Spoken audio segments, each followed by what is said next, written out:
Two-time Academy Award winner Emma Thompson is the only person to have won Oscars for both acting and writing. And she again brings both those talents into play by reviving the beloved, magical Nanny McPhee, small c, big P, in the new family comedy, Nanny McPhee Returns.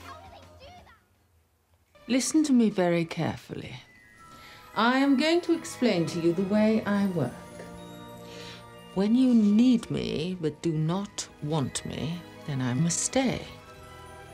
When you want me but no longer need me, then I have to go. How could anyone possibly want you? Well, it's an odd thought, I grant you, but there it is. And here she is, Emma Thompson. Good morning. Morning. You had your premiere last Yes, night. I'm fine though. It's great. Fine. Is this the gin I asked for? I hope it's the right blend for you. Thank you. Nanny McPhee Returns. Such a fun movie. I have to say I loved it. But it's set in, for anybody who's familiar with Nanny McPhee, this is a completely different time. It's a different family. So she's returning, but not to the place we know her from. She's my James Bond, basically. She can be anywhere at any time. Nanny, 00 Nanny. Yeah. Shaken, not stirred. Yeah, absolutely, yeah. So that I can tell different kinds of stories because she's sort of like a guy in a western. She's the stranger who rode in from out of town and sorts something out. So I got rather overexcited and thought I could tell any story. And so you could do it with adults. And so this story is really kid versus kid in this respect. And there are 5 very important lessons that Nanny McPhee has to teach them. I mean, are those lessons that you find were important to your own kids, or are they just...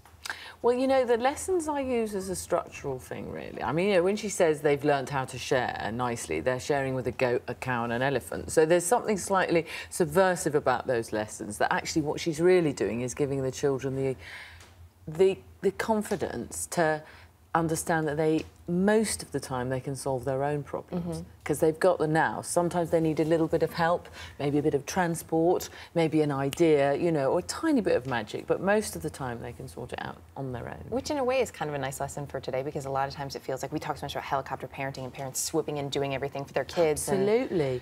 Disastrous, actually. Much overprotective. If you remove risk from a person's life, an accident, the possibility of accident, you remove the possibility of them becoming truly independent. And that takes a lot of the joy out of it. Absolutely. You know, even a little fall down the stairs, you think, I'll remember not to. But if you never get the chance to make those mistakes, you just don't learn. And you're much more likely to have a much worse accident later on in life. And to not be able to recover from it, and to be a lot miserable. One of the things that really stuck out to me in the film is the way Nanny McPhee's appearance changes, but it's never once referenced.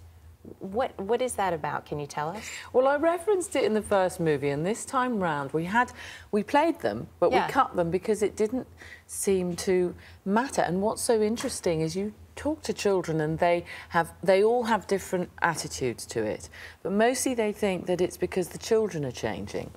Because I thought, how interesting is that psychologically? You've got someone who changes on the outside but not on the inside. Right. And everyone who changes on the inside sees her differently. So is it to do with what's in your heart? Is it to do with your emotional state? And I think that if you consider that what we love is always beautiful, then you know, that's a very interesting lesson, I think. And it's an unspoken lesson, you know? It is. It's beautiful. And how she does become, you know, she looks more like Emma Thompson. She looks like you at the end. She looks like a beautiful woman as opposed to this woman with warts and hairs growing out of the warts. Yeah, but you'll find that most children prefer the ugly version. Why? Because it's so much more interesting. And it's charming and funny, and it's much more exciting than me looking just like me with a bit of lippy and a spot of mascara. It must have been a little fun then for you to put on all that makeup and put on that It is fun. Sometimes I forget, and, you know, Ewan McGregor came on set to play something, and he's so gorgeous, so I started flirting with him, and people kept on coming up to me saying, you're still in the nose and the warts, it's not going to work. And you have this large tooth protruding. It's not going to... No, I didn't get many dates. Well, you can still try. What's great is you're not done. You know, we've mentioned that you're writing. The book is out, actually, for Nanny McPhee Returns. That's an interesting book because it's a diary as well as the story of the film. So it's 2 different things, and it's quite a new thing. No one's ever done that before, so I thought children might be quite interested in that. Which is great. And also, I know that coming up, you're going to be reworking My Fair Lady, also tackling Peter Rabbit for a big anniversary. So we're looking forward to all of those things, and we're looking forward to you coming back again, too. Thanks, Erica. Thanks for being here this morning. That's great. Well, I've had a lovely time, and now I'm going to go back to bed. Yeah, sweet dreams. Thanks.